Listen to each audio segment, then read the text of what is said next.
അപ്പോൾ നമ്മൾ ഇന്ന് ഇന്ത്യൻ കോൺസ്റ്റിറ്റ്യൂഷൻ ആണ് കേട്ടോ. ഇന്ത്യൻ കോൺസ്റ്റിറ്റ്യൂഷൻ, ഭാരതത്തിന്റെ ഭരണഘടനയെ കുറിച്ചാണ് നമ്മൾ തുടങ്ങാൻ പോകുന്നത്. അപ്പോൾ അതിൻ്റെ ഒരു ഹിസ്റ്റോറിക്കൽ ബാക്ക്ഗ്രൗണ്ട് നമുക്കൊന്ന് നോക്കാം. അപ്പോൾ ഇന്ത്യയിലെ ബ്രിട്ടീഷ് ഭരണത്തിന്റെ ചരിത്രം ആരംഭിക്കുന്നത് എന്നാണ്? ഏത് വർഷമാണ്?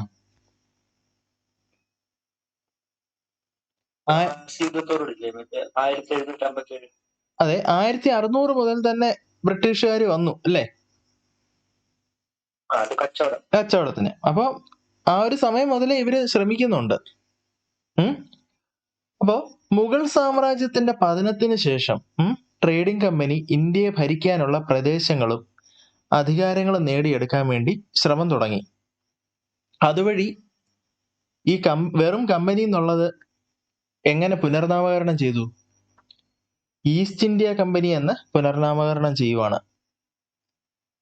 ഇനി ഇംഗ്ലീഷ് ഈസ്റ്റ് ഇന്ത്യ കമ്പനിയുടെ ഭരണകാലത്ത് ഇന്ത്യ ഗവൺമെന്റിന്റെ ഘടനയും ഭരണ നടത്തത്തിനുള്ള സംവിധാനങ്ങളും പടുതുയർത്തുന്നതിൽ ഒരു പുരോഗതി ഉണ്ടാവുകയാണ്. പക്ഷേ ഈസ്റ്റ് ഇന്ത്യ കമ്പനിയുടെ ശരിക്കുള്ള ലക്ഷ്യം എന്തായിരുന്നു?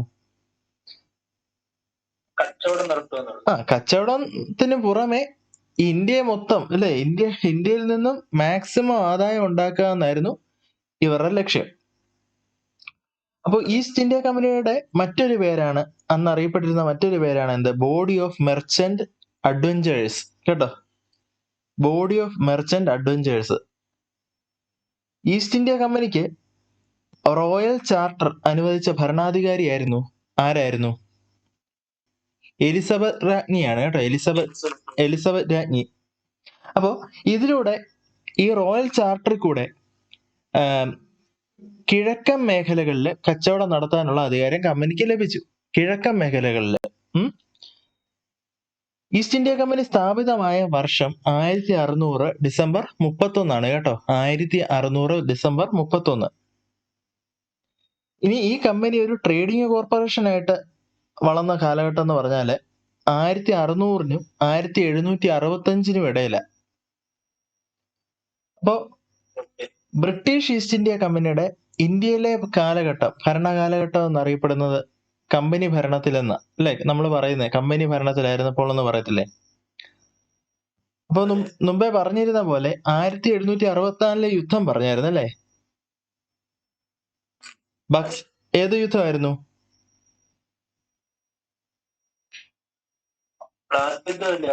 ബക്സാർ. അതെ, ബക്സാർ യുദ്ധത്തിലൂടെ. പ്ലാസി യുദ്ധം ഏത് കൊല്ലമായിരുന്നു നടന്നത്? 1757. ഓക്കെ. അപ്പൊ ഇത് നമ്മൾ പറയാൻ പോകുന്നത് ബക്സാർ യുദ്ധം 1764 കേട്ടോ. അപ്പോൾ ഈ ബക്സാർ യുദ്ധത്തിന് ശേഷമാണ് ഈസ്റ്റ് ഇന്ത്യ കമ്പനിക്ക് നികുതി ശേഖരിക്കാനുള്ള അവകാശം ലഭിച്ചു ചില പ്രദേശങ്ങളിൽ നിന്നും. അതാണ് ഏതൊക്കെ? ബംഗാള്, ബീഹാർ, ഒറീസ മുതലായ പ്രദേശങ്ങളിൽ നിന്നാണ് ഈ ഈസ്റ്റ് ഇന്ത്യ കമ്പനിക്ക് നികുതി പിരിക്കാൻ അവകാശം ലഭിച്ചത്. അപ്പൊ ബ്രിട്ടീഷുകാരുടെ ഇന്ത്യയിലെ ആരോ വരുന്നല്ലോ.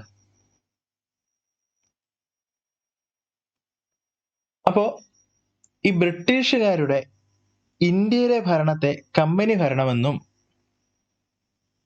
പിന്നെ അതായത് വർഷം അപ്പൊ ഏതാ? 1773 മുതൽ 1858 വരെയാണ് കമ്പനി ഭരണം എന്ന് പറയുന്നത്. അപ്പൊ അതിനുശേഷം 1858 ശേഷം 1947 വരെ ക്രൗൺ ഭരണം എന്നായിരുന്നു പറയുന്നത്. എന്തുകൊണ്ടാ? മറ്റേ 1857 എന്തുവായിരുന്നു? അതെ, അതിനുശേഷം ഭരണം നേരിട്ട് എടുത്തായിരുന്നല്ലേ? ആര്? രാജ്ഞി അല്ലേ? ഓക്കെ. അപ്പോ കമ്പനി ഭരണപ്രകാരം നിലവിൽ വന്ന കുറച്ച് നിയമങ്ങളുണ്ട്. അത് ഏതൊക്കെയാണ്?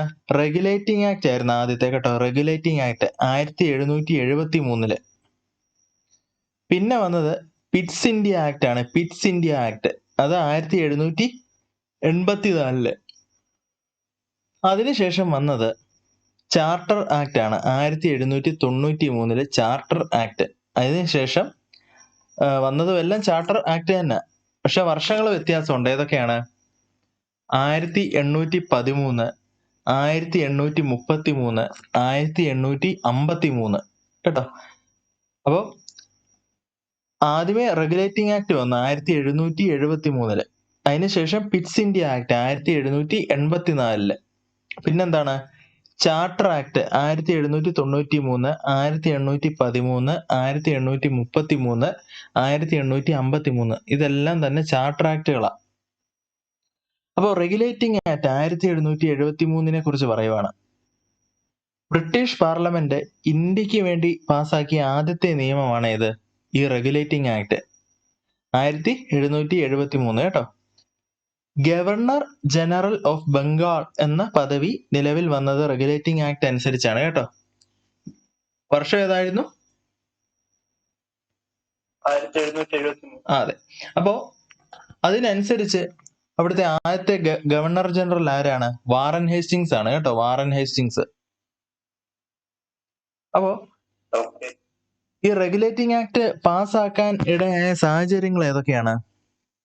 1770 ബംഗാൾ ക്ഷാമം കേട്ടോ. 1770 ബംഗാൾ ക്ഷാമം. പിന്നെ ഇംഗ്ലീഷുകാര് ഇന്ത്യയിൽ ഏർപ്പെട്ട സമരങ്ങള്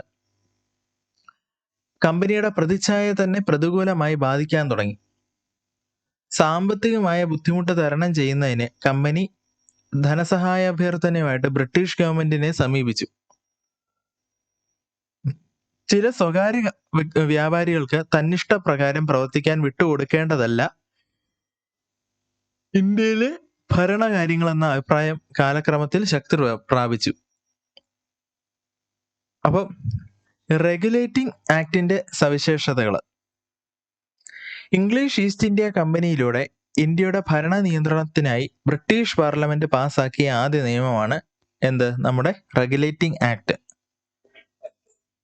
ഇന്ത്യയിൽ ഒരു കേന്ദ്രീകൃത ഭരണത്തിന് അടിത്തറയിട്ട നിയമമാണ് regulating act. Governor of Bengal എന്ന പദവി എന്തായിട്ട് മാറ്റി? ഗവർണർ ജനറൽ ഓഫ് ബംഗാൾ എന്നാക്കി മാറ്റി. ഓക്കെ.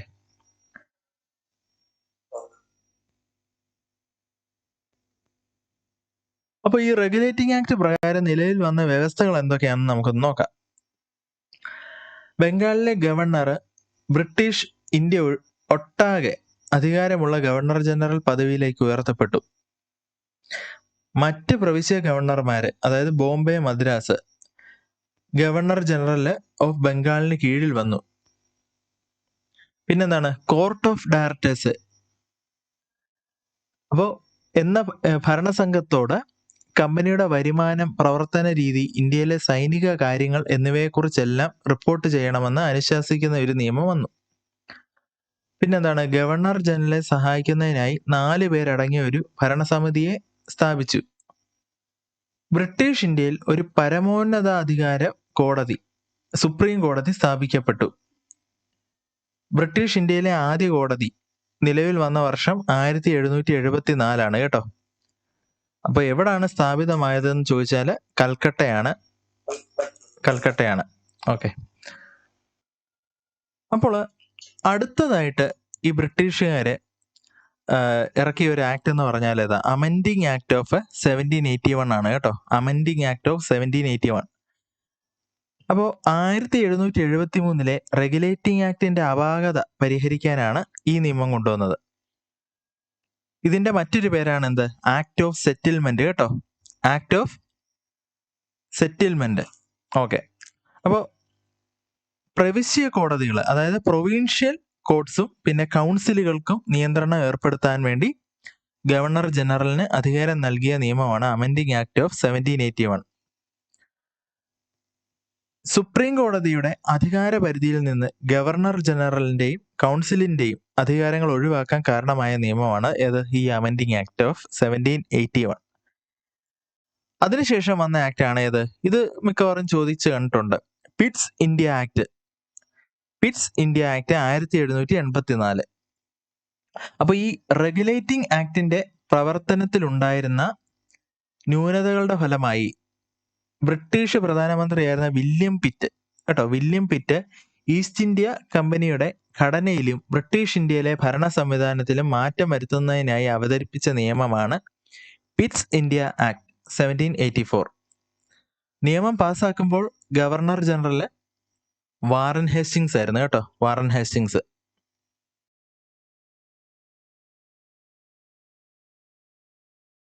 പിറ്റ്സ് ഇന്ത്യ ആക്ട് അപ്പോൾ എന്തായിരുന്നു പറഞ്ഞത്? റെഗുലേറ്റിംഗ് ആക്ടിന്റെ പ്രവർത്തനത്തിൽ ഉണ്ടായിരുന്ന ന്യൂനതകളുടെ ഫലമായി ഈ ബ്രിട്ടീഷ് പ്രധാനമന്ത്രിയായിരുന്ന ആരായിരുന്നു? William Pitt. William Pitt East India കമ്പനിയുടെ ഘടനയിലും ബ്രിട്ടീഷ് ഇന്ത്യയിലെ ഭരണ സംവിധാനത്തിലും മാറ്റം വരുത്തുന്നതിന് അവതരിപ്പിച്ച നിയമമാണ് എന്ത്? ഈ പിറ്റ്സ് ഇന്ത്യ ആക്ട്. പിന്നെ നമുക്ക് പറയാനുള്ളത് ഈ പിറ്റ്സ് ഇന്ത്യ ആക്ടിന്റെ സവിശേഷതകളാണ്. അപ്പോൾ ഇംഗ്ലീഷ് ഈസ്റ്റ് ഇന്ത്യ കമ്പനിയുടെ പ്രവർത്തനം ബ്രിട്ടീഷ് രാജാവിന്റെയും പാർലമെന്റിന്റെയും പൂർണ്ണ നിയന്ത്രണത്തിൽ കൊണ്ടുവരുന്ന നിയമമാണ് എന്ത്? ഈ പിറ്റ്സ് ഇന്ത്യ ആക്ട്.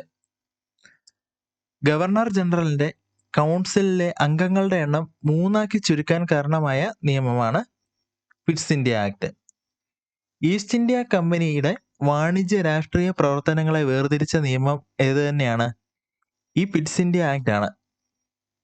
വാണിജ്യ പ്രവർത്തനങ്ങളുടെ മേലുള്ള ചുമതലകൾ കൈകാര്യം ചെയ്യുന്നതിനായി കോർട്ട് ഓഫ് ഡയറക്ടേഴ്സിന് അധികാരം നൽകിയ നിയമവും ഈ പിറ്റ്സ് ഇന്ത്യ ആക്ട് തന്നെയാണ്. ഇംഗ്ലണ്ടിലെ രാജാവ് നാമനിർദ്ദേശം ചെയ്ത 6 കമ്മീഷണർമാരടങ്ങിയ ഈ ബോർഡ് ഓഫ് കൺട്രോളിന് കമ്പനിയുടെ എല്ലാ പ്രവർത്തനങ്ങളെയും പൂർണ്ണമായും നിയന്ത്രിക്കാനുള്ള സമ്പൂർണ്ണ അധികാരം നൽകി. ഓക്കെ, അപ്പോൾ ഇനി വരാൻ പോകുന്ന ആക്ട് എന്ന് പറഞ്ഞാൽ അമെൻഡിങ് ആക്ട് ആണ് കേട്ടോ. Pitt's India act 1784, amending act 1786. അപ്പോൾ 1786 കോൺവാലിസ് പ്രഭുവാണ് ബംഗാളിന്റെ ഗവർണർ ജനറലായിട്ട് നിലവിലിരിക്കുന്നത്. അപ്പോൾ അദ്ദേഹം ഈ സ്ഥാനം സ്വീകരിക്കുന്നതിനായി 2 ആവശ്യങ്ങൾ മുന്നോട്ട് വെച്ചു. ഏതൊക്കെയാ? ചില കാര്യങ്ങളിൽ കൗൺസിലിന്റെ തീരുമാനങ്ങൾക്ക് അതീതമായി പ്രവർത്തിക്കാനുള്ള അധികാരം അദ്ദേഹത്തിന് വേണം. പിന്നെ കമാൻഡർ ഇൻ ചീഫ് പദവി കൂടി വേണം.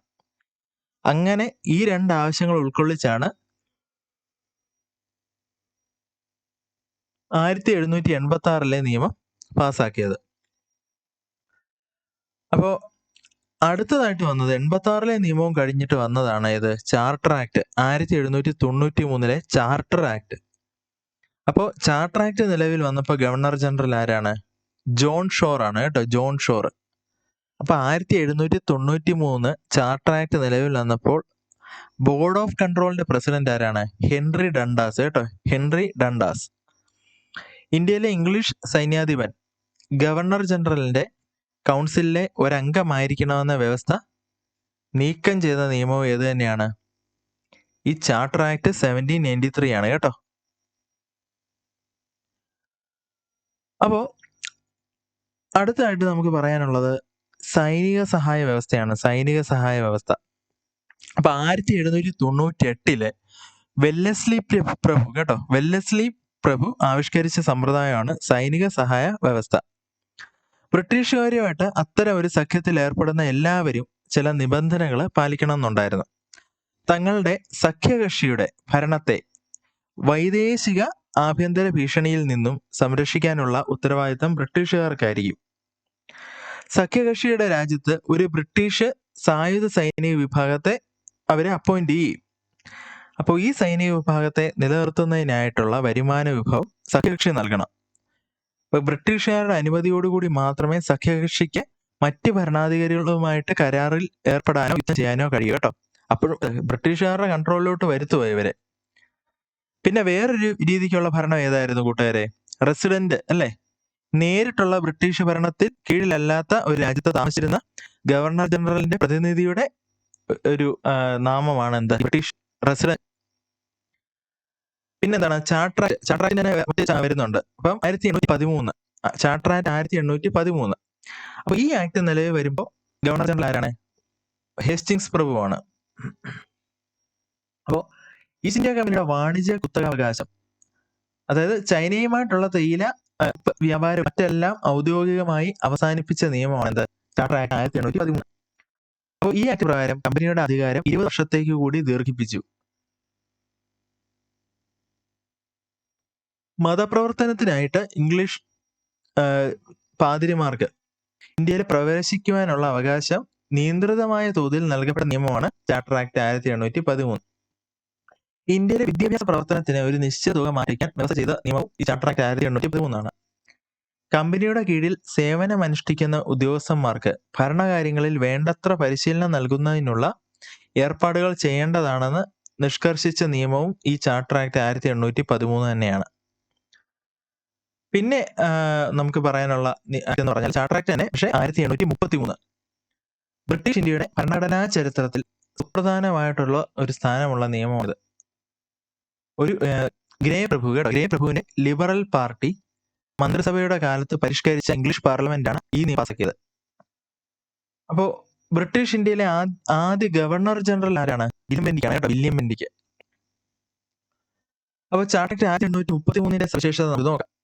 ഗവർണർ ജനറൽ ഓഫ് ബംഗാൾ എന്നത് ഗവർണർ ജനറൽ ഓഫ് ഇന്ത്യ എന്നാക്കി മാറി കേട്ടോ. Charter act 1833. ബോംബെ, മദ്രാസ് ഗവർണർമാരുടെ നിയമനിർമ്മാണ അധികാരം കോരി മുഴുവൻ ബ്രിട്ടീഷ് ഇന്ത്യയുടെ നിയമനിർമ്മാണ അധികാരം ആർക്ക് കൊടുത്തു? നമ്മുടെ ഗവർണർ ജനറൽ ഓഫ് ഇന്ത്യക്ക് നൽകുകയാണ് ഉണ്ടായത്.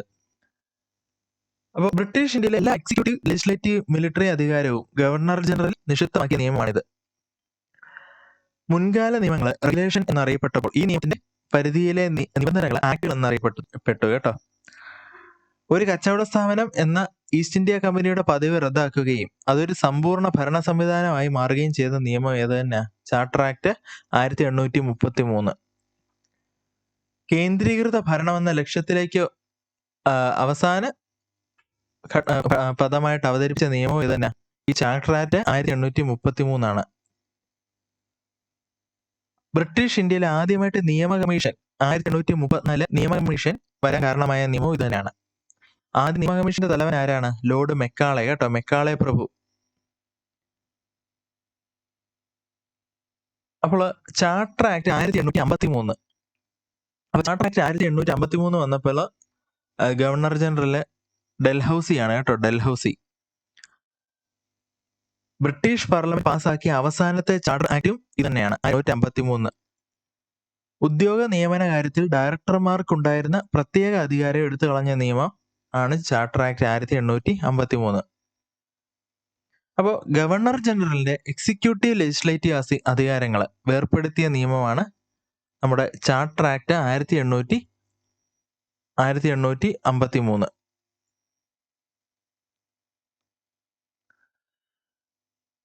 1853 ചാർട്ടർ ആക്ട് പ്രകാരം സിവിൽ സർവീസ് തസ്തികകളിലേക്ക് ഒരു മത്സര പരീക്ഷ രീതി ആദ്യമായി നടപ്പിലാക്കി.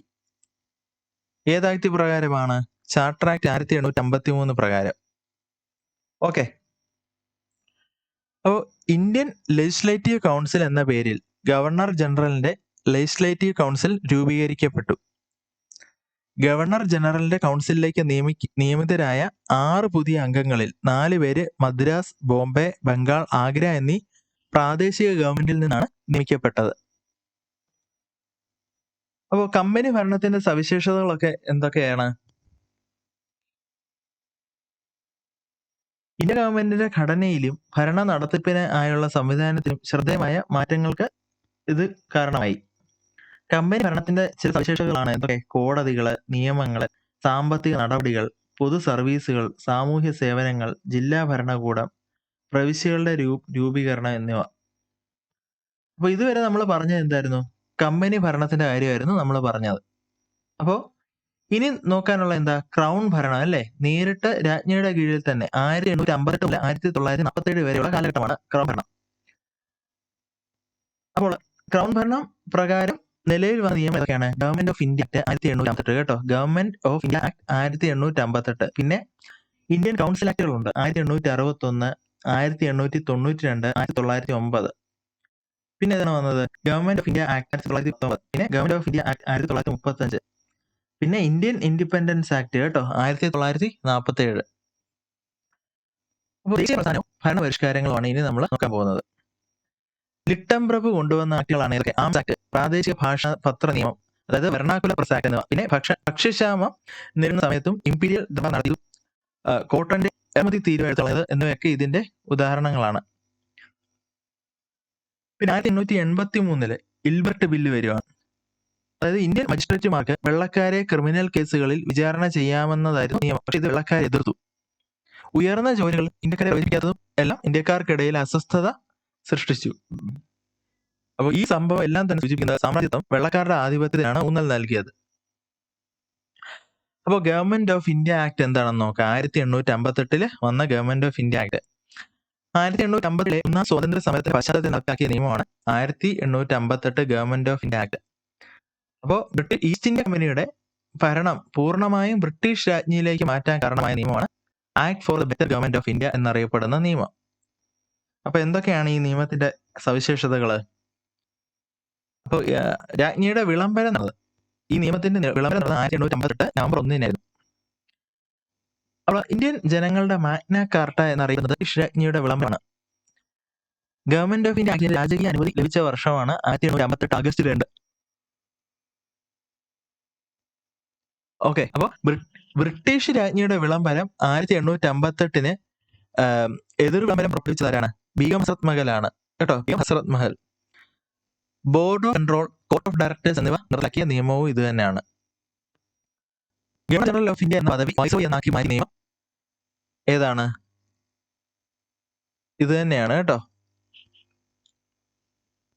അപ്പോൾ ഇന്ത്യയുടെ ആദ്യ വൈസ്രോയി ആരാ? ക്യാനിങ് പ്രഭു ആണ്. ക്യാനിങ് പ്രഭു. ബ്രിട്ടീഷ് ഇന്ത്യ നിലനിന്നിരുന്ന ഡബിൾ ഗവൺമെന്റ്, ദ്വിമുഖ ഭരണ സംവിധാനം നിർത്തലാക്കപ്പെട്ടു. ഈസ്റ്റ് ഇന്ത്യ കമ്പനിയുടെ ഭരണമാറ്റത്തെ തുടർന്ന് പിൻവലിക്കപ്പെട്ട ഒരു നിയമമാണിത്, നമ്മുടെ ദത്തവകാശ നിരോധന നിയമം കേട്ടോ. ദത്തവകാശ നിരോധന നിയമം. ഇത്ര ഓക്കെ ആയോ?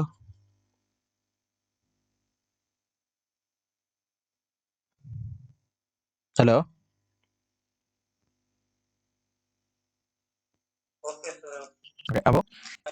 അപ്പൊ ഇനി നമുക്ക് നോക്കാനുള്ളതെന്ന് പറഞ്ഞാല് ഇന്ത്യൻ കൗൺസിൽ ആക്ട് ആണ്. കുറെ ആക്ട് ഉണ്ട് കേട്ടോ, നമുക്ക് നോക്കാനുള്ള അത് വരുന്നവരെ കുറെ ഉണ്ട്. അതെല്ലാം നോക്കണോ അതോ എന്തോ വേണം? എന്തോ അഭിപ്രായം?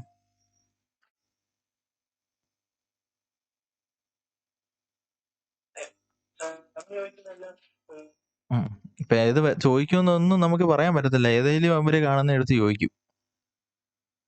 അപ്പൊ നമുക്ക് അങ്ങ് എടുക്കാം. ഓക്കെ, അപ്പൊ അടുത്തതായിട്ട് നമുക്ക് നോക്കാനുള്ളതാണ് ഇന്ത്യൻ കൗൺസിൽ ആക്ട് 1861.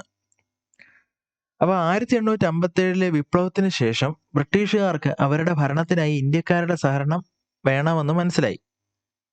അപ്പൊ ഇതിന്റെ ഭാഗമായിട്ട് 1861, 1892, 1909 വർഷങ്ങളിൽ 3 നിയമങ്ങൾ ഇവര് പാസ്സാക്കി. അപ്പൊ 1861 ഇന്ത്യൻ കൗൺസിൽ ആക്ട് നിലവിൽ വരുമ്പോൾ വൈസ്രോയി ക്യാനിങ് ആണ് കേട്ടോ. ക്യാനിങ് പ്രഭുവ. ഈ നിയമപ്രകാരം വൈസ്രോയി അദ്ദേഹത്തിന്റെ കൗൺസിലിലേക്ക് നോൺ ഒഫീഷ്യൽ അംഗങ്ങളായി ചില ഇന്ത്യക്കാരെ കൂടി നോമിനേറ്റ് ചെയ്യണമെന്ന് വ്യവസ്ഥ ചെയ്തു. അപ്പൊ ഈ നിയമപ്രകാരം 1862 ക്യാനിങ് പ്രഭു ലെജിസ്ലേറ്റീവ് കൗൺസിലിലേക്ക് 3 ഇന്ത്യക്കാരെയാണ് നാമനിർദ്ദേശം ചെയ്തത്. അപ്പോ ഏതൊക്കെയാണ് ഇന്ത്യക്കാര്? സർ ദിനകർ റാവു, ബനാറസ് രാജാവ്, പാട്യാല രാജാവ്. 1873 മുതൽ 1833 വരെ നിലവിലുണ്ടായിരുന്ന കേന്ദ്ര ഭരണം അവസാനിപ്പിക്കാൻ കാരണമായി. ഏത്? പിന്നെ 1862, 1886, 1897 എന്നീ വർഷം യഥാക്രമം ബംഗാള്, വടപടിഞ്ഞാറൻ പ്രവിശ്യകൾ, പഞ്ചാബ് എന്നിവിടങ്ങളിൽ പുതിയ നിർമ്മാണ സമിതി രൂപീകരിക്കപ്പെടാൻ കാരണമായ നിയമമാണ്. പിന്നെ ക്യാനിങ് പ്രഭു കൊണ്ടുവന്ന ഒരു സിസ്റ്റമാണ് പോർട്ട്ഫോളിയോ സിസ്റ്റം. അപ്പൊ അതിന് അംഗീകാരം നൽകിയ നിയമവും ഇത് തന്നെയാണ്. അപ്പൊ ഇന്ത്യൻ കൗൺസിൽ ആക്ടിനെ കുറിച്ചാണ് നമ്മളിപ്പോ പറഞ്ഞുകൊണ്ടിരുന്നത്. 1861 ഇന്ത്യൻ കൗൺസിൽ ആക്ട്. അടുത്തായി നമുക്ക് നോക്കാനുള്ള എന്താ? Indian council act 1892. Indian council act 1892. അപ്പൊ കേന്ദ്ര പ്രവിശ്യ നിയമനിർമ്മാണ സമിതികളിൽ അഡീഷണൽ അംഗങ്ങളുടെ എണ്ണം വർദ്ധിപ്പിക്കാനുള്ള നിയമമാണിത്. നിയമനിർമ്മാണ സമിതിക്ക് എക്സിക്യൂട്ടീവിനോട് ചോദ്യങ്ങൾ ആരായാനും ബജറ്റ് സംബന്ധമായ കാര്യം ചർച്ച ചെയ്യാനും അധികാരം നൽകിയ നിയമമാണ് ഇന്ത്യൻ കൗൺസിൽ ആക്ട് 1892. പ്രവിശ്യ നിയമനിർമ്മാണ സമിതിയുടെയും ബംഗാൾ ചേംബർ ഓഫ് കൊമേഴ്സിന്റെ നിർദ്ദേശാനുസരണം വൈസ്രോയി നാമനിർദ്ദേശം ചെയ്യും. ഇതാണ് സെൻട്രൽ ലെജിസ്ലേറ്റീവ് കൗൺസിലിലേക്ക് നോൺ ഒഫീഷ്യൽ അംഗങ്ങളെ. പിന്നെ എന്താണ്? പ്രവിശ്യ നിയമനിർമ്മാണ സമിതിയിലെ നോൺ ഒഫീഷ്യൽ അംഗങ്ങളെ ജില്ലാ ബോർഡ്, മുനിസിപ്പാലിറ്റികൾ, നഗരസഭ, ട്രേഡ് അസോസിയേഷൻ, സെമിനാർമാർ എന്നിവരുടെ നിർദ്ദേശാനുസരണം ഗവർണർ നാമനിർദ്ദേശം ചെയ്യും. ഇന്ത്യൻ കൗൺസിൽ ആക്ട് 1909 അടുത്തത്. അപ്പൊ ഇതിനെ മറ്റൊരു പേര് കേട്ടോ, ഇന്ത്യൻ കൗൺസിൽ ആക്ട് 1909 മറ്റൊരു പേരാണ് മിനോ മോർലി ഭരണപരിഷ്കാരങ്ങൾ. അന്നത്തെ സെക്രട്ടറി ഓഫ് സ്റ്റേറ്റ് ആയിരുന്ന മോറി പ്രഭുവിന്റെയും ഇന്ത്യൻ വൈസ്രോയി ആയിരുന്ന മിന്റോ പ്രഭുവിന്റെയും നേതൃത്വത്തിൽ നടപ്പിലാക്കിയ പരിഷ്കാരമാണ് ഇത്.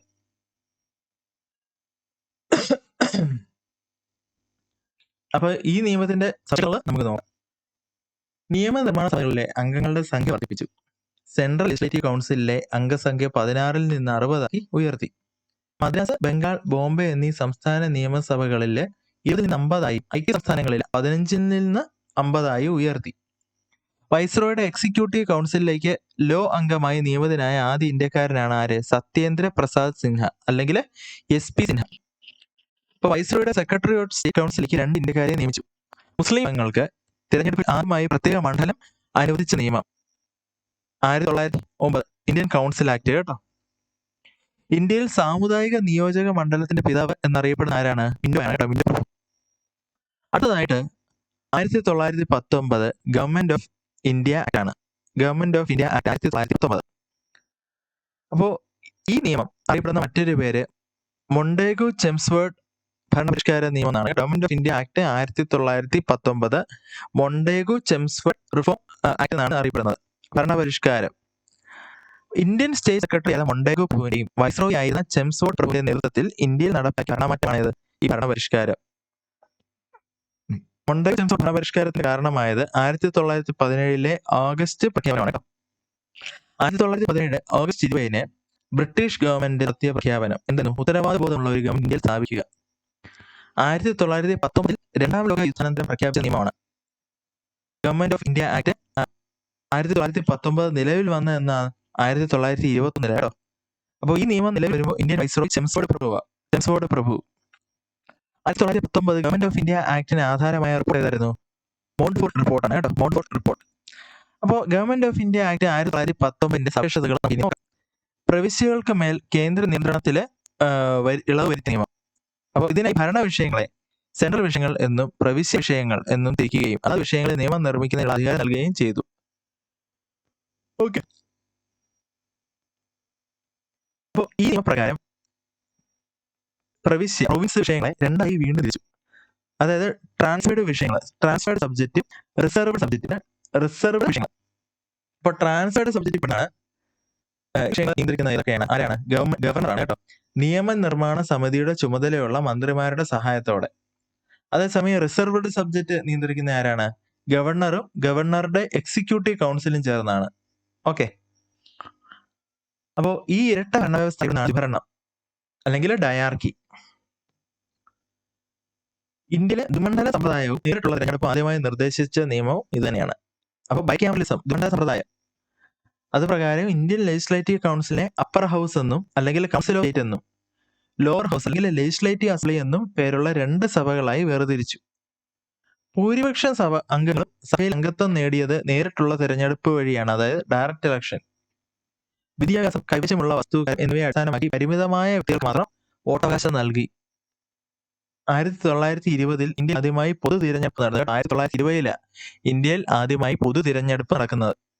ഗവൺമെന്റ് ഓഫ് ഇന്ത്യ ആക്ട് 1919 അനുസരിച്ച് ഇന്ത്യയിൽ 5 പ്രാവശ്യം തിരഞ്ഞെടുപ്പ് നടന്നു. അതായത് 1920, 1923, 1926, 1930, 1934. 1920 തിരഞ്ഞെടുപ്പിന് ശേഷം കേന്ദ്ര നിയമനിർമ്മാണ സഭയുടെ അധ്യക്ഷനായത് സർ ഫ്രെഡറിക് വൈറ്റ് ആണ് കേട്ടോ. കേന്ദ്ര നിയമനിർമ്മാണ സഭയുടെ ഇന്ത്യക്കാരനായ അധ്യക്ഷൻ വിതൽഭായ് പട്ടേലാണ്.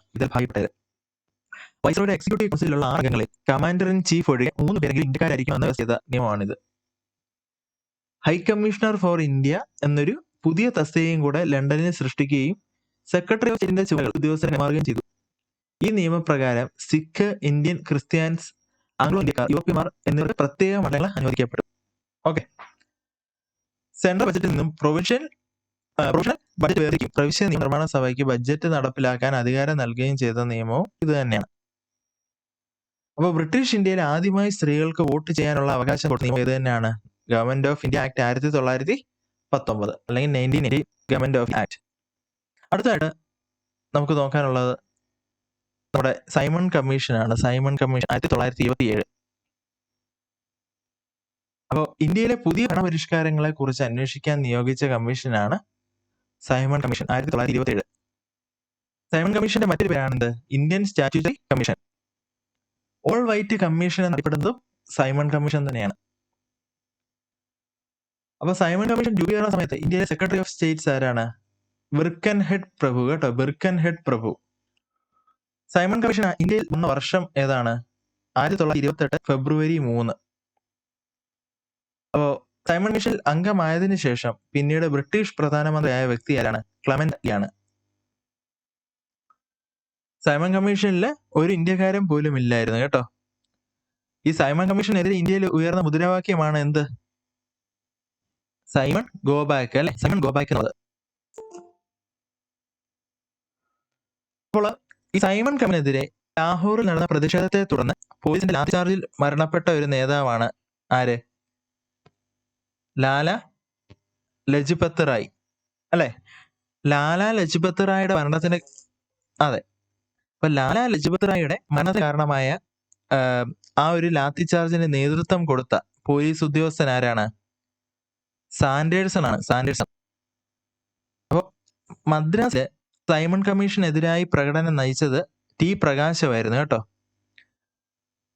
സൈമൺ കമ്മീഷനുമായിട്ട് സഹകരിക്കാൻ ബ്രിട്ടീഷ് സർക്കാർ രൂപീകരിച്ച അഖിലേന്ത്യാ സഹകരണ കമ്മിറ്റി ചെയർമാൻ ആരായിരുന്നു? ചേറ്റൂർ ശങ്കരൻ നായരാണ് കേട്ടോ, സി ശങ്കരൻ നായർ. അപ്പൊ സൈമൺ കമ്മീഷൻ തിരികെ ഈ പ്രതിഷേധം തിരിച്ചു പോയ വർഷം 1929 ആണ് കേട്ടോ, 1929 മാർച്ച്. സൈമൺ കമ്മീഷൻ റിപ്പോർട്ടിന്റെ ഡേറ്റ് ഏതായിരുന്നു? 1930 മെയ് 27 കേട്ടോ. അപ്പോ സൈമൺ കമ്മീഷൻ റിപ്പോർട്ട് ചർച്ച ചെയ്യാൻ വേണ്ടി ബ്രിട്ടീഷ് ഗവൺമെന്റ് ബ്രിട്ടീഷ് ഇന്ത്യൻ, ഇന്ത്യയിലെ നാട്ടുരാജ്യങ്ങള് എന്നിവയിലെ പ്രതിനിധികളെ വിളിച്ചു ചേർത്ത് 3 സമ്മേളനങ്ങൾ നടത്തി. ആ സമ്മേളനങ്ങളാണ് എങ്ങനെ അറിയപ്പെടുന്നത്? വട്ടമേശ സമ്മേളനങ്ങൾ അല്ലേ. വട്ടമേശ സമ്മേളനം നമ്മുടെ ഈ സൈമൺ റിപ്പോർട്ട് ചർച്ച ചെയ്യാൻ വേണ്ടി വിളിച്ചു കൂടിയ സമ്മേളനങ്ങളാണ്. അപ്പോൾ ഈ സൈമൺ ഗോ ബാക്ക് നമ്മളൊരു മുദ്രാവാക്യം പറഞ്ഞു. ആ മുദ്രാവാക്യം രൂപപ്പെടുത്തിയത് ആരാണ്? യൂസഫ് മെഹ്റലിയാണ് കേട്ടോ, യൂസഫ് മെഹ്റലി. ഷെഡ്യൂൾഡ് കാസ്റ്റ് എന്ന പദം ആദ്യമായി ഉപയോഗിച്ചതും ഏത് കമ്മീഷനിലാണ്? സൈമൺ കമ്മീഷനിലാണ് കേട്ടോ. അസംബന്ധങ്ങളുടെ കൂമ്പാരത്തിലേക്ക് എറിയപ്പെട്ട റിപ്പോർട്ട് എന്ന് സൈമൺ കമ്മീഷനെ വിശേഷിപ്പിച്ചത് ആരാണ്? ശിവസ്വാമി അയ്യർ കേട്ടോ, ശിവസ്വാമി അയ്യർ. ഇന്ത്യയിലെ പിന്നാക്ക സമുദായക്കാർക്ക് പ്രത്യേക നിയോജക മണ്ഡലം ഏർപ്പെടുത്തിയ പരിഷ്കരണം ഏതാണ്? കമ്മ്യൂണൽ അവാർഡാണ് കേട്ടോ, കമ്മ്യൂണൽ അവാർഡ് 1932. അപ്പൊ ഇത് പ്രഖ്യാപിച്ച ബ്രിട്ടീഷ് പ്രധാനമന്ത്രി റാംസെ മക്ഡൊണാൾഡ് ആണ് കേട്ടോ, റാംസെ മക്ഡൊണാൾഡ്. അപ്പൊ ഗവൺമെന്റ് ഓഫ് ഇന്ത്യ ആക്ട് ആണ് ഈ നമ്മൾ നോക്കാൻ പോകുന്നത്. Government of India act 1935. British parliament ഇന്ത്യക്ക് വേണ്ടി പാസാക്കിയ ഏറ്റവും ദൈർഘ്യമേറിയ നിയമമാണ് 1935 ഗവൺമെന്റ് ഓഫ് ഇന്ത്യ ആക്ട്. അപ്പോ അസംബന്ധങ്ങളുടെ കൂമ്പാരത്തിലേക്ക് എറിയപ്പെട്ട റിപ്പോർട്ട് എന്ന് സൈമൺ കമ്മീഷനെ കുറിച്ച് പറഞ്ഞ വ്യക്തിയാണ് ശിവസ്വാമി അയ്യർ, ശിവസ്വാമി അയ്യർ. അപ്പോൾ ഗവൺമെന്റ് ഓഫ് ഇന്ത്യ ആക്ട് 1935 നമ്മളിപ്പോ പറഞ്ഞത്, ഏറ്റവും ദൈർഘ്യമേറിയ നിയമം. അപ്പോൾ ഈ 1935 ഗവൺമെന്റ് ഓഫ് ഇന്ത്യ ആക്ടിന് എന്താണ് ആധാരമായത്? സൈമൺ കമ്മീഷൻ റിപ്പോർട്ട്, പിന്നെ വട്ടമേശ സമ്മേളനത്തിലെ നിർദ്ദേശങ്ങള്, പിന്നെ 3ാം വട്ടമേശാനന്തരം ബ്രിട്ടീഷ് ഗവൺമെന്റ് പ്രസിദ്ധീകരിച്ച വൈറ്റ് പേപ്പർ. അപ്പോൾ 1934 ഡിസംബർ 19 ബ്രിട്ടീഷ് പാർലമെന്റ് അവതരിപ്പിച്ച ബില്ല് 1935 നിയമമാവുകയാണ് ഉണ്ടായത്. ഈ 1935 ഇന്ത്യ ആക്ടിന്റെ മുഖ്യ ശില്പി ആരാണ്? സർ സാമുവൽ വയർ ആണ്, സർ സാമുവൽ വയർ. ഓക്കെ. അപ്പോ 1935 ഗവൺമെന്റ് ഓഫ് ഇന്ത്യ ആക്ടിൽ 321 സെക്ഷനും 10 ഷെഡ്യൂളും ആയിരുന്നു ഉണ്ടായിരുന്നത്. ഇന്ത്യൻ ഭരണഘടന ഏറ്റവും കൂടുതൽ കടപ്പെട്ടിരിക്കുന്ന ഒരു ആക്ടും ഏത് തന്നെയാണ്? ഗവൺമെന്റ് ഓഫ് ഇന്ത്യ ആക്ട് 1935 ആണ്. Good evening. ഫെഡറൽ സംവിധാനം നിർദ്ദേശിച്ച നിയമമാണ് എന്ത്? ഈ government of India act. 1937 government of India act നിലവിൽ വന്നപ്പോ വൈസ്രോയ് ആരാണ്? ലിൻലിത് ഗോയാണ് കേട്ടോ, ലിൻലിത് ഗോ പ്രഭു. അപ്പോ ഈ 1935 ഗവൺമെന്റ് ഓഫ് ഇന്ത്യ ആക്ടിന്റെ സവിശേഷതകൾ ഏതൊക്കെയാണ്? ദ്വിഭരണം അവസാനിപ്പിച്ചു അല്ലെ. ദ്വിഭരണം അഥവാ ഡയാർക്കി അവസാനിപ്പിച്ച് പ്രവിശ്യകൾക്ക് കൂടുതൽ സ്വാതന്ത്ര്യം നൽകുന്ന സമ്പൂർണ്ണ ഭരണത്തിന്, അഥവാ പ്രൊവിൻഷ്യൽ ഓട്ടോണമി വ്യവസ്ഥ ചെയ്ത നിയമമാണിത്. പിന്നെ കേന്ദ്രത്തിന്റെ പ്രവർത്തനങ്ങളെ സംബന്ധിച്ച ഫെഡറൽ ലിസ്റ്റ് കേട്ടോ, 59 ഐറ്റംസ് ആണ് അതിനകത്ത് ഉൾപ്പെടുത്തിയത്. അതേസമയം പ്രവിശ്യകളുടെ പ്രവർത്തനങ്ങളെ സംബന്ധിച്ച പ്രൊവിഷണൽ ലിസ്റ്റ് അതിൽ 54 ഐറ്റങ്ങളായിരുന്നു ഉൾപ്പെടുത്തിയത്. പിന്നെ കേന്ദ്ര പ്രവിശ്യ ഭരണങ്ങളുടെ പൊതുവായ വിശദാംശങ്ങൾ അടങ്ങിയ ഒരു ലിസ്റ്റും കൂടെ ഇറക്കി. അതിനകത്ത് 36 ഐറ്റം ആയിരുന്നു ഉണ്ടായിരുന്നത്. അപ്പോൾ സ്ത്രീകള്, അടിച്ചമർത്തപ്പെട്ട വർഗം, തൊഴിലാളികൾ എന്നിവർക്ക് പ്രത്യേക ഇലക്ടറേറ്റ് രൂപീകരിക്കാൻ കാരണമായ നിയമവും ഏത് തന്നെ? നമ്മുടെ ഈ ഗവൺമെന്റ് ഓഫ് ഇന്ത്യ ആക്ട് 1935 ആണ് കേട്ടോ. ഇന്ത്യയിലെ സാമ്പത്തിക കാര്യങ്ങളെ നിയന്ത്രിക്കുന്നതിനായി, ഇത് ഇമ്പോർട്ടന്റ് ആണ്, ഇന്ത്യയിലെ സാമ്പത്തിക കാര്യങ്ങളെ നിയന്ത്രിക്കുന്നതിനായി റിസർവ് ബാങ്ക് ഓഫ് ഇന്ത്യയുടെ രൂപീകരണത്തിന് കാരണമായ നിയമം ഏത് തന്നെയാണ്? നമ്മുടെ ഗവൺമെന്റ് ഓഫ് ഇന്ത്യ ആക്ട് 1935 ആണ് കേട്ടോ. അപ്പൊ 1858 ഗവൺമെന്റ് ഓഫ് ഇന്ത്യ ആക്ടിലൂടെ രൂപീകൃതമായ കൗൺസിൽ ഓഫ് ഇന്ത്യയെ അസാധുവാക്കി സ്റ്റേറ്റ് സെക്രട്ടറിക്ക് ഒരു ഉപദേശക സമിതി ഉണ്ടായിരിക്കണമെന്ന് നിർദ്ദേശിച്ച നിയമമാണ്. ഇന്ത്യയിൽ ഫെഡറൽ കോടതി സ്ഥാപിക്കുന്നതിന് ആധാരമായ നിയമവും നമ്മുടെ ഗവൺമെന്റ് ഓഫ് ഇന്ത്യ ആക്ട് 1935 ആണ്.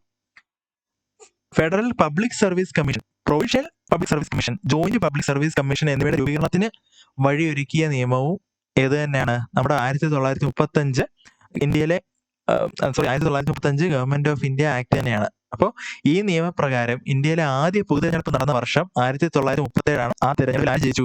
കോൺഗ്രസ് ഭൂരിപക്ഷം നേടി ജയിച്ചു. അപ്പോൾ ഗവർണറിനെ സംസ്ഥാന ഭരണതലവനെ നിയമിക്കുക എന്ന ആശയം ഇന്ത്യൻ ഭരണഘടന കടമെടുത്തത് 1935 ഗവൺമെന്റ് ഓഫ് ഇന്ത്യ ആക്ടിൽ നിന്നാണ് കേട്ടോ. ശക്തമായ ബ്രേക്കുള്ളതും എന്നാൽ എഞ്ചിൻ ഇല്ലാത്തതുമായ യന്ത്രം, അടിമത്തത്തിന്റെ രേഖ എന്നിങ്ങനെ ഗവൺമെന്റ് ഓഫ് ഇന്ത്യ ആക്ട് 1935 വിശേഷിപ്പിച്ചത് ആരാണ്? ശക്തമായ ബ്രേക്കുള്ളതും എന്നാൽ എഞ്ചിൻ ഇല്ലാത്തതുമായ യന്ത്രം, പിന്നെ അടിമത്തത്തിന്റെ രേഖ എന്നിങ്ങനെ ഗവൺമെന്റ് ഓഫ് ഇന്ത്യ ആക്ട് 1935 വിശേഷിപ്പിച്ചത് ഏത് വ്യക്തിയാണ്? ജവഹർലാൽ നെഹ്റു കേട്ടോ, ജവഹർലാൽ നെഹ്റു. അതെ. അപ്പോ ഇനി നമ്മൾ നോക്കാൻ പോകുന്നത് 1940 ഓഗസ്റ്റ് ഓഫർ ആണ് കേട്ടോ, ഓഗസ്റ്റ് ഓഫർ. അപ്പൊ 1939 രണ്ടാം ലോക യുദ്ധകാലത്ത് ഇന്ത്യക്കാരുടെ പിന്തുണ ലക്ഷ്യം വെച്ചുകൊണ്ട് ബ്രിട്ടീഷ് ഗവൺമെന്റ് നടത്തിയ പ്രഖ്യാപനമാണ് ഇത്, ഓഗസ്റ്റ് ഓഫർ. അതായത് രണ്ടാം ലോക യുദ്ധകാലത്ത് ഇന്ത്യക്കാർ കൂടെ ഇവരെ പിന്തുണയ്ക്കണം, രണ്ടാം ലോക മഹായുദ്ധത്തിൽ പിന്തുണയ്ക്കണം എന്നുള്ള ലക്ഷ്യം വെച്ചുകൊണ്ട് ബ്രിട്ടീഷുകാരെ ഇന്ത്യക്കാരെ സൂചിപ്പിക്കാൻ വേണ്ടി നടത്തിയ പ്രഖ്യാപനമാണ് ഓഗസ്റ്റ് ഓഫർ. അപ്പൊ 1940 ഓഗസ്റ്റ് 8 തീയതി ആണ് ഈ ഓഫർ പ്രഖ്യാപിക്കുന്നത്. ആരാണ് പ്രഖ്യാപിച്ചത്? ലിൻഡോ പ്രഭുവാണ് കേട്ടോ. അപ്പോൾ ഈ സമയത്ത് ബ്രിട്ടീഷ് പ്രധാനമന്ത്രി എന്ന് പറഞ്ഞാൽ വിൻസ്റ്റൺ ചർച്ചിലാണ്. അപ്പോൾ ഓഗസ്റ്റ് ഓഫർ അനുസരിച്ച് ഇന്ത്യക്ക് അതായത് ഉത്തരകാശ പദവി, ഡൊമിനിയൻ സ്റ്റാറ്റസ്, പിന്നെ പ്രാതിനിധ്യ സ്വഭാവമുള്ള ഭരണഘടനാ നിർമ്മാണ സഭ രൂപവൽക്കരിക്കാനുള്ള സ്വാതന്ത്ര്യം കൊടുക്കാമെന്നാണ് അവർ പറഞ്ഞത്. അപ്പോൾ ഓഗസ്റ്റ് ഓഫർ പ്രകാരം കൂടുതൽ ഇന്ത്യക്കാരെ ഉൾപ്പെടുത്തിക്കൊണ്ട് വൈസ്രോയുടെ എക്സിക്യൂട്ടീവ് കൗൺസിൽ വിപുലീകരിക്കാനുള്ള സ്വാതന്ത്ര്യം നൽകി. പക്ഷെ കോൺഗ്രസും മുസ്ലിം ലീഗും ഈ വാഗ്ദാനത്തെ എതിർക്കുകയാണ് ഉണ്ടായത്. അതിനുശേഷം വന്ന ഒരു ഇതാണ് ക്രിപ്സ് മിഷൻ കേട്ടോ. Cripps mission 1942. അപ്പോൾ രണ്ടാം ലോക യുദ്ധത്തിൽ ഇന്ത്യയുടെ പിന്തുണ നേടാൻ ബ്രിട്ടീഷ് നിയമിച്ച കമ്മിറ്റിയാണ് ഇത്, ക്രിപ്സ് മിഷൻ. അപ്പൊ അതിന് ചെയർമാൻ ആരാണ്? നമുക്കറിയാം അല്ലെ, Stafford Cripps, sir Stafford Cripps. Cripps മിഷനെ ഇന്ത്യയിലേക്ക് അയച്ച ബ്രിട്ടീഷ് പ്രധാനമന്ത്രിയാണ് വിൻസ്റ്റൺ ചർച്ചിൽ. അപ്പോൾ ക്രിപ്സ് മിഷൻ ഇന്ത്യയിൽ എത്തിയത് 1942 മാർച്ച് 22 കേട്ടോ, മാർച്ച് 22. അപ്പോൾ രണ്ടാം ലോക യുദ്ധാനന്തരം ഇന്ത്യക്ക് പുത്രികാ രാജ്യ പദവി നൽകുമെന്നും ഇവരുടെ നേതൃത്വത്തിൽ ഒരു ഭരണഘടനാ നിർമ്മാണ സഭ രൂപീകരിക്കാമെന്നും ക്രിപ്സ് മിഷൻ വാഗ്ദാനം ചെയ്തു. അപ്പോ ഈ ക്രിപ്സ് മിഷനുമായിട്ട് ചർച്ച നടത്തിയ Indian national Congress president Maulana Abdul Kalam Azad ആണ് കേട്ടോ. ക്രിപ്സ് മിഷനെ കോൺഗ്രസ് അംഗീകരിക്കാത്തതിന് കാരണം പെട്ടെന്ന് തന്നെ ഇന്ത്യക്ക് സ്വാതന്ത്ര്യം നൽകണമെന്ന ആവശ്യം അവർ സമ്മതിക്കുന്നില്ല. അതുകൊണ്ടാണ് ക്രിപ്സ് മിഷനെ മുസ്ലിം ലീഗ് അംഗീകരിക്കാൻ കാരണം എന്താണ്? പാകിസ്ഥാൻ വാദം അംഗീകരിക്കാത്തത് കൊണ്ടായിരുന്നു. അപ്പോൾ ക്രിപ്സ് മിഷനും ഇന്ത്യയിൽ നിന്ന് മടങ്ങി എന്ന് 1942 ഏപ്രിൽ 12 കേട്ടോ. അപ്പോൾ തകർന്നുകൊണ്ടിരിക്കുന്ന ബാങ്കിന്റെ പിൻതീയതിയിട്ട ചെക്ക് എന്ന് ഗാന്ധിജി വിശേഷിപ്പിച്ചത് എന്തുവായിരുന്നു? ക്രിപ്സ് മിഷനാണ്. അതെ, എല്ലാം ഉൾപ്പെടുന്നതാണ്. നമ്മൾ ഒരു ബേസിക് ആയിട്ടുള്ളൊരു ക്ലാസ് തുടങ്ങിയതാ ഇതിനെ കേട്ടോ. ഓക്കെ.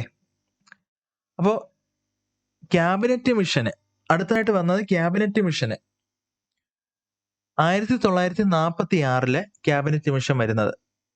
അപ്പോൾ ഇതിന് ഇന്ത്യൻ നേതാക്കളുമായിട്ട് അധികാര കൈമാറ്റ ചർച്ചകൾ നടത്താനായിട്ട് ബ്രിട്ടീഷ് പ്രധാനമന്ത്രിയായിരുന്ന ആരായിരുന്നു?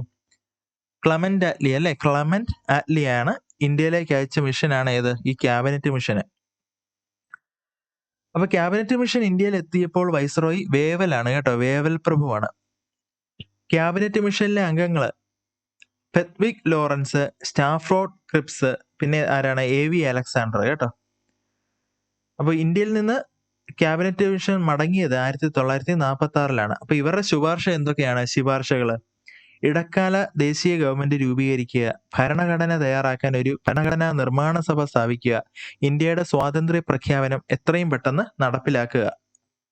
ക്യാബിനറ്റ് മിഷന്റെ നിർദ്ദേശം അനുസരിച്ച് ഇന്ത്യയിൽ ഒരു ഇടക്കാല ഗവൺമെന്റ് രൂപീകരിച്ചു. അതെന്നായിരുന്നു? 1946 സെപ്റ്റംബർ 2-നായിരുന്നു കേട്ടോ. ഇടക്കാല ഗവൺമെന്റിന്റെ പ്രസിഡന്റ് വേവൽ പ്രഭുവാണ്. ഇടക്കാല ഗവൺമെന്റിന്റെ വൈസ് പ്രസിഡന്റ് ആയിരുന്നു? ജവഹർലാൽ നെഹ്റു ആണ് കേട്ടോ, ജവഹർലാൽ നെഹ്റു. ക്യാബിനറ്റ് മിഷനുമായി ചർച്ച നടത്തിയ കോൺഗ്രസ് പ്രസിഡന്റ് ആരായിരുന്നു? മൗലാന അബ്ദുൽ കലാം ആസാദ്. ഓക്കെ. അപ്പോൾ ഇടക്കാല മന്ത്രിസഭയിലെ അംഗങ്ങള് ആരൊക്കെയാണെന്ന് നമുക്ക് അതങ്ങനെ ചോദിക്കത്തില്ല, എങ്കിലും നമുക്കൊന്ന് ചുമ്മാ പറഞ്ഞു പോവാം. പ്രസിഡന്റ് വേവൽ പ്രഭു ആയിരുന്നു കേട്ടോ, പ്രസിഡന്റ് വേവൽ പ്രഭു. കമാൻഡർ ഇൻ ചീഫ് എന്ന് പറയുന്നതും ഈ ഒരു ബ്രിട്ടീഷുകാരൻ തന്നെ, sir Claude Auchinleck. Vice president ആയിരുന്നു നമ്മളിപ്പോ പറഞ്ഞല്ലേ, ജവഹർലാൽ നെഹ്റു. ആഭ്യന്തരം കൈകാര്യം ചെയ്തത് സർദാർ വല്ലഭായ് പട്ടേൽ. കൃഷി കൈകാര്യം ചെയ്തത് ആരായിരുന്നു? നമ്മുടെ ആദ്യ പ്രസിഡന്റായ ഡോക്ടർ രാജേന്ദ്ര പ്രസാദ്. പിന്നെ കല, ആരോഗ്യം, വിദ്യാഭ്യാസം, ഇതെല്ലാം ഷാഫത്ത് അഹമ്മദ് ഖാൻ. അടുത്തത് കൊമേഴ്സ്, അത് CH ഭാവയായിരുന്നു. പ്രതിരോധം കൊടുത്തത് ആർക്കാണ്? ബൽദേവ് സിംഗ്. ധനകാര്യം ഒരു മലയാളിയാണ്. ആരാണ്? പറയാവോ? ജോൺ മത്തായി. പിന്നെ വ്യവസായവും വിതരണം ആരാണ്? C രാജഗോപാലാചാരി. തൊഴില് ജഗ്ജീവൻ റാം. നിയമം സയ്യദ് അലി സഹിർ. റെയിൽവേ വാർത്താവിനിമയം അസഫ് അലി. ഖനികള് ശരത് ചന്ദ്ര ബോസ്. ഓക്കെ. അപ്പൊ ഇടക്കാല മന്ത്രിസഭയിൽ ആദ്യം ചേരാതിരുന്ന മുസ്ലിം ലീഗ് പിന്നീട് ഇടക്കാല മന്ത്രിസഭയിൽ ചേരാന് സന്നദ്ധത പ്രകടിപ്പിച്ചതിനെ തുടർന്ന് നിലവിലുണ്ടായിരുന്ന ശരത് ചന്ദ്ര ബോസ്, ഷാഫത്ത് അഹമ്മദ് ഖാൻ, സയ്യദ് അലി സഹിർ എന്നിവർ രാജിവെക്കുകയുണ്ടായി. അങ്ങനെ പുതിയ അംഗങ്ങൾക്ക് കുറച്ച് വകുപ്പുകൾ കൊടുക്കുകയാണ് ഉണ്ടായത്. അതായത് ധനകാര്യം ലിയാഖത്ത് അലി ഖാൻ കൊടുത്തു, കൊമേഴ്സ് I ചുന്തിഗറിന് കൊടുത്തു, post and air Abdul Rahman നിഷ്താറിന്, ആരോഗ്യം ഗാസൻഹ അലി ഖാൻ, പിന്നെ നിയമം ജോഗേന്ദ്രനാഥ് മണ്ഡൽ. അങ്ങനെ പുതിയ അംഗങ്ങളും കൂടെ വന്നു. അപ്പൊ ഇന്ത്യ ഇനി വിഭജിക്കാൻ പോവാണ്. അപ്പൊ ബ്രിട്ടീഷ് ഇന്ത്യയിലെ അവസാന വൈസ്രോയിയും സ്വതന്ത്ര ഇന്ത്യയിലെ ആദ്യ ഗവർണർ ജനറലുമായത് ആരായിരുന്നു? ലൂയിസ് മൗണ്ട് ബാറ്റൻ ആണ്. അപ്പൊ മൗണ്ട് ബാറ്റൻ പ്ലാൻ വരുവാണ്. അപ്പൊ ഇന്ത്യയെ വിഭജിക്കുന്നതിനും സ്വാതന്ത്ര്യം നൽകുന്നതിനുമായി മൗണ്ട് ബാറ്റൻ തയ്യാറാക്കിയ പദ്ധതിയാണ് ഏത്? ഈ mount batten plan. June 3 plan, Balkan plan, Dickie Bird plan, അങ്ങനെ 3 പേരിലും കൂടെ ഈ മൗണ്ട് ബാറ്റൻ പ്ലാൻ അറിയപ്പെടുന്നുണ്ട് കേട്ടോ. മുസ്ലിങ്ങൾക്ക് ഭൂരിപക്ഷമുള്ള പ്രദേശത്ത് അവർ ആഗ്രഹിക്കുകയാണെങ്കിൽ ഒരു രാജ്യം അനുവദിക്കണമെന്ന ആശയം വെച്ചതും മൗണ്ട് ബാറ്റൻ പദ്ധതിയാണ്. കോൺഗ്രസും മുസ്ലിം ലീഗും മൗണ്ട് ബാറ്റൻ പദ്ധതിയെ അംഗീകരിച്ചു. ഇന്ത്യ പാക് അതിർത്തി നിർണ്ണയിക്കാൻ ചുമതലപ്പെടുത്തിയ ഉദ്യോഗസ്ഥൻ ആരായിരുന്നു? Sir Cyril Radcliffe. അതുകൊണ്ടാണ് നമ്മൾ റാഡ്ക്ലിഫ് ലൈൻ പറയത്തില്ലേ, ഇന്ത്യയും പാകിസ്ഥാനെയും വർദ്ധിക്കുന്ന ലൈനാണ് റാഡ്ക്ലിഫ് രേഖ. അധികാര കൈമാറ്റത്തിനായി 1947 ഓഗസ്റ്റ് 15 തീയതി നിശ്ചയിച്ച പദ്ധതി എന്ന് നിശ്ചയിച്ചതാരാണ്? മൗണ്ട് ബാറ്റൻ പദ്ധതിയിലാണ് കേട്ടോ. അപ്പോ മൗണ്ട് ബാറ്റൻ പദ്ധതി തയ്യാറാക്കാൻ അദ്ദേഹത്തെ സഹായിച്ച വ്യക്തി ആരാണ്? അതൊരു മലയാളിയാണ്, BP മേനോൻ. മൗണ്ട് ബാറ്റൻ പദ്ധതി പ്രകാരം നിലവിൽ വന്ന ആക്ട് ആയിരുന്നു ഇന്ത്യൻ ഇൻഡിപെൻഡൻസ് ആക്ട് 1947 കേട്ടോ, 1947. അപ്പോൾ 1947 ഫെബ്രുവരി 20 ബ്രിട്ടീഷ് പ്രധാനമന്ത്രിയായിരുന്ന ക്ലമന്റ് ആറ്റ്ലി ഇന്ത്യയിലെ ബ്രിട്ടീഷ് ഭരണം 1948 ജൂൺ 30 അവസാനിക്കുമെന്ന് പ്രഖ്യാപിച്ചു. ഈ പ്രഖ്യാപനത്തെ തുടർന്ന് മുസ്ലിം ലീഗ് തങ്ങൾക്കായി ഒരു സ്വതന്ത്ര രാജ്യം വേണമെന്ന് അവകാശവുമായി വന്നു. 1947 ജൂൺ 3 മൗണ്ട് ബാറ്റൻ പ്രഭു ഇന്ത്യ വിഭജനത്തിന്റെ ഭാഗമായി മൗണ്ട് ബാറ്റൻ പദ്ധതി രൂപീകരിച്ചു. ഈ പദ്ധതി കോൺഗ്രസും മുസ്ലിം ലീഗും അംഗീകരിച്ചു. ഇന്ത്യക്ക് വേണ്ടി ബ്രിട്ടീഷ് പാർലമെന്റ് പാസാക്കിയ അവസാനത്തെ നിയമമാണിത്, ഇന്ത്യൻ ഇൻഡിപെൻഡൻസ് ആക്ട് 1947. അപ്പോൾ Clement Attlee Indian independence act British പാർലമെന്റിൽ അവതരിപ്പിച്ചത് 1947 July 4 Indian independence bill British parliament പാസാക്കിയത് 1947 ജൂലൈ 5 ഇന്ത്യൻ ഇൻഡിപെൻഡൻസ് ബില്ലിന് ബ്രിട്ടീഷ് രാജാവിന്റെ അംഗീകാരം ലഭിച്ചത് 1947 ജൂലൈ 18 കേട്ടോ, ജൂലൈ 18. അങ്ങനെ ഇന്ത്യൻ ഇൻഡിപെൻഡൻസ് ആക്ട് നിലവിൽ വരുമ്പോൾ വൈസ്രോയി ആരാണ്? മൗണ്ട് ബാറ്റൻ പ്രഭു. അപ്പോൾ എന്തായിരുന്നു നമ്മുടെ ഇൻഡിപെൻഡൻസ് ആക്ടിന്റെ 1947 ഇന്ത്യൻ ഇൻഡിപെൻഡൻസ് ആക്ടിന്റെ സവിശേഷതകൾ? ഇന്ത്യ വിഭജനത്തിന് കാരണമായ നിയമമാണിത്. വൈസ്രോയി എന്ന തസ്തിക നിർത്തലാക്കി ബ്രിട്ടീഷ് രാജാവ് നിയമിക്കുന്ന ഗവർണർ ജനറൽ എന്ന തസ്തിക നിലവിൽ വരാനും കാരണമായ നിയമം. പിന്നെന്താണ്? ഇന്ത്യ പാകിസ്ഥാൻ രൂപീകരണത്തിന് കാരണമായ നിയമം. പിന്നെ secretary of state for India എന്ന പദവി നിർത്തലാക്കി. ഉത്തരവാദിത്തം secretary of state for Commonwealth affairs എന്ന ഉദ്യോഗസ്ഥനെ കൈമാറ്റം ചെയ്ത ഒരു നിയമം ഇതാണ്. അപ്പോൾ ഇംഗ്ലണ്ടിലെ രാജാവിന്റെ രേഖകളിൽ നിന്നും എംപറർ ഓഫ് ഇന്ത്യയുടെ ചക്രവർത്തി എന്ന പ്രയോഗം നീക്കം ചെയ്യാൻ കാരണമായ നിയമവും ഇത് തന്നെയാണ്. അപ്പോൾ ഇതിന്റെ ഫലമായിട്ട് 1947 ആഗസ്റ്റ് 14 അർദ്ധരാത്രിയിൽ ഇന്ത്യയിലെ ബ്രിട്ടീഷ് ഭരണം അവസാനിച്ചു. സ്വതന്ത്ര ഇന്ത്യയുടെ ആദ്യ ഗവർണർ ജനറലായി മൗണ്ട് ബാറ്റൻ പ്രഭു, ആദ്യ പ്രധാനമന്ത്രിയായി ജവഹർലാൽ നെഹ്റു അർദ്ധരാത്രിയുടെ സ്ഥാനം ഏൽക്കുകയും ചെയ്തു.